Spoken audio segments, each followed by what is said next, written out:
We got the initial call for reported structure fire. While en route, we had reports of entrapment, children entrapped. We were unable to verify that. On our arrival, the building was fully involved on the second and third floor. Crews made a knockdown from the exterior and then made entry to the building. A lot of fire in concealed spaces in the walls. Real tough fire.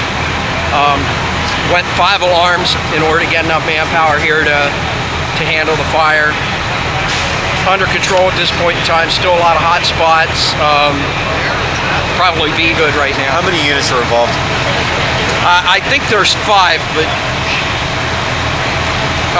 actual fire damage might be limited to 3, but there's going to be some fire control damage to at least 5 of them, and smoke damage. It looks like it started at 337. Is that probably accurate?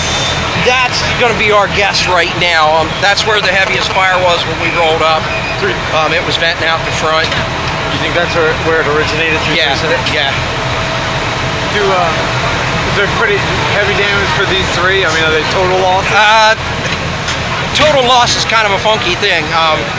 Yeah, monetarily they might be. Structurally, they're probably not. Yeah. The original fire buildings probably got some pretty heavy structural damage between the second and third floor. These buildings, at least part of these, but somewhere in this row, we had a major fire at least once before. Probably helped us a lot because of the way the walls were reconstructed and everything helped keep the fire contained. Matter of fact, one of our firefighters on the scene here lived here when we had the big fire. And he come running up and said, hey, they rebuilt those walls. They're close to being firewalls now. So,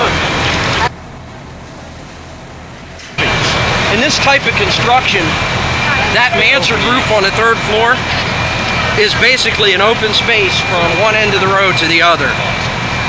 The walls, this is what we call balloon frame construction. The walls start at the first floor, go to the third, and it's typically open the whole way up through. Once it breaches the wall, gets in there, it just starts traveling. You can look, the building to the west, that's where the fire damage is in that mansard wall, or mansard roof in the front. It started traveling in there, and just till we were able to get manpower here and get it opened up. Had several firefighters treated for exhaustion. I haven't gotten reports back on them yet, but nobody transported. You know, everybody's been treated here at the scene. Chief, a little after 6, there was the horn started blaring, and I think that was to evacuate everybody. What was the deal with that? We didn't feel as though we had enough manpower gathered to get ahead of the fire. It was starting to get ahead of us, and rather than risk our people until we were able to get the resources back in place to get interior crews in, we decided to pull everybody out and start an exterior attack again. Once we got everybody out, got them gathered into crews, some additional help got here, we shut that down and went back to interior operations. We've got crews from as far away as across the river.